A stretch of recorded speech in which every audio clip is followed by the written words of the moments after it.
روزہ توڑنے والی 10 چیزیں۔ کھانے پینے سے روزہ جاتا رہتا ہے جبکہ روزے دار ہونا یاد ہو۔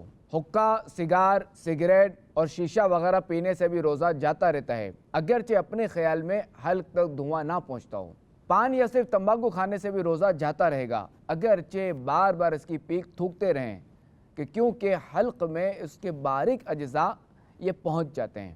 شکر وغیرہ یا نمک کی ڈلی وغیرہ ایسی چیزیں جو منہ میں رکھنے سے گھل جاتی ہیں، منہ میں رکھی اور تھوک نگل گئے تو روزہ جاتا رہا۔ دانتوں کے درمیان کوئی چیز چنے کے برابر یا زیادہ تھی، اسے کھا گئے یا کم ہی تھی مگر منہ سے نکال کر پھر کھا لی تو روزہ ٹوٹ گیا۔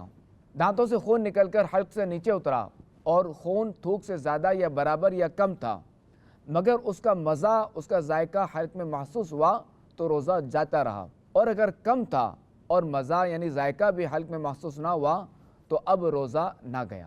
کلی کر رہے تھے اور بغیر ارادے کے پانی حلق سے اتر گیا یا ناک میں پانی چڑھایا اور دماغ کو چڑھ گیا تو روزہ جاتا رہا مگر جبکہ روزے دار ہونا اسے یاد ہو، اور اگر روزہ دار ہونا بھول گیا ہو تو نہ ٹوٹے گا اگرچہ کہ جان بوجھ کر کیا ہو۔ یوں ہی روزے دار کی طرف کسی نے زور سے کوئی چیز پھینکی اور وہ اس کے حلق میں چلی گئی تو روزہ جاتا رہا۔ جب تک تھوک یا بلغم منہ کے اندر موجود ہو اسے نگل جانے سے، اسے اتارنے سے روزہ نہیں جاتا کہ بار بار تھوکتے رہنا یہ ضروری نہیں۔